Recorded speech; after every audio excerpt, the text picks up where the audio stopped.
Hello and welcome to the English Viva Podcast. Today we're talking about something we all do, even when we know we shouldn't. It's called procrastination. Yes, that big word that means doing nothing when you should be doing something. And I have a special guest with me today, the one and only Dr. James Taylor. He's a psychologist, a speaker, and an expert on why we humans are so good at doing nothing. Thanks, Emma. I love doing nothing. I love talking about doing nothing. Well, you're in the right place. So, James, what is procrastination? It's simple. Procrastination means you delay something, even when it's important. You know you need to do it, but your brain says, let's do it later. Procrastination costs the average person 218 minutes per day of lost productivity. That's over 55 days each year we spend avoiding important tasks. Oh, wow. When you put it that way, it shows how much time we're wasting. And I bet those numbers are even higher for language learners. Studies show that language learning has one of the highest procrastination rates of any self-improvement goal. About 60% of people put off their language practice regularly. That makes so much sense. Just this morning I was planning to review some vocabulary, but somehow ended up organizing my entire closet instead.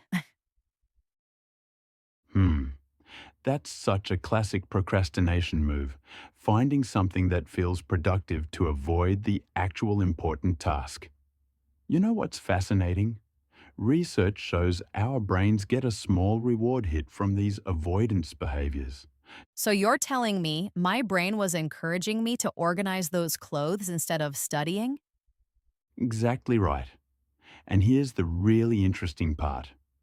When we're facing something challenging, like learning a new language, our brains try to protect us from potential failure by steering us toward easier tasks. That explains why I suddenly become interested in cleaning when I should be practicing English conversation. Speaking of that, let me tell you about this time I was supposed to give my first presentation in Japanese.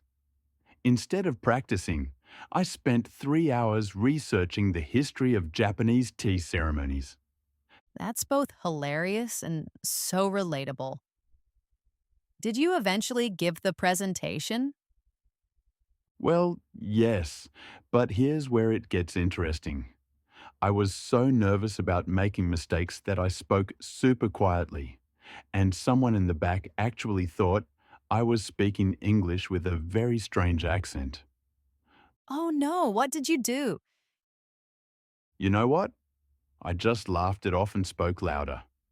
And that's actually a perfect example of why we shouldn't let fear of mistakes hold us back, because the reality is usually way less scary than what we imagine. That reminds me of something I read. Apparently, our brains process speaking in a foreign language in the same region that handles potential threats. Exactly right. And that's why we need to trick our brains into seeing language learning as something fun rather than threatening. Like instead of saying, I need to study English, try, I'm going to watch my favorite show in English. So it's all about reframing the task to make it less intimidating? Precisely. And here's a fascinating statistic. People who approach language learning through entertainment and games stick with it 47% longer than those who use traditional study methods. That's such a significant difference. But what about when people say they don't have enough time? Well, here's the thing. Studies show the average person spends 144 minutes per day on social media. Just imagine if we used even half that time for language learning. That really puts things in perspective.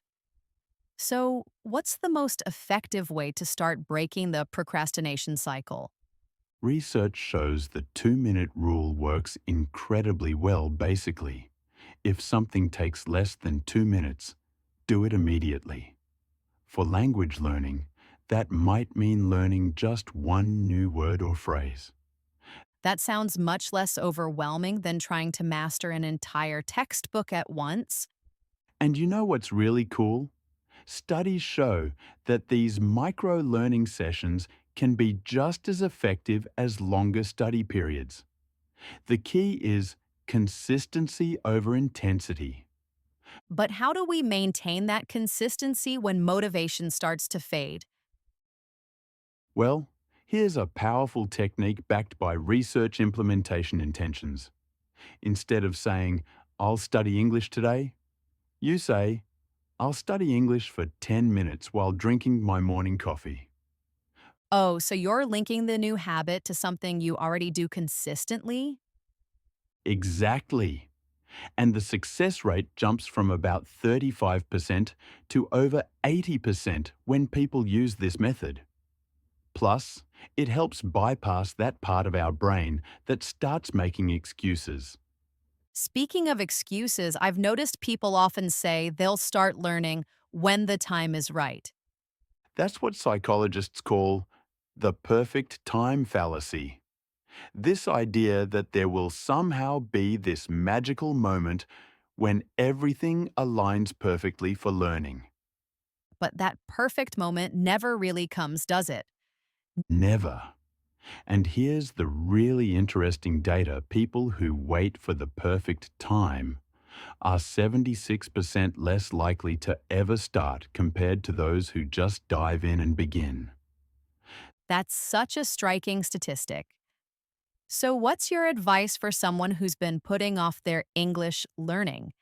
Well, research shows the most successful approach is what's called the Swiss cheese method, poking small holes in the task instead of trying to tackle it all at once.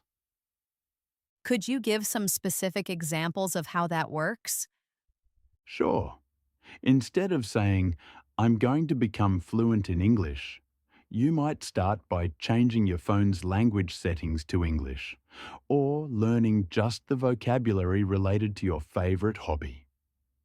That makes so much sense. It's about making the task less overwhelming by breaking it into smaller pieces. Exactly. And here's something fascinating: studies show that people who break their learning into 10-minute chunks actually retain information better than those who study for hours at a time. Well, that certainly challenges the no pain, no gain approach to learning. Oh, it totally does. And get this: neuroscience research shows that our brains actually process and consolidate information better when we study in these shorter bursts. That's really encouraging for anyone who feels they don't have hours to dedicate to learning.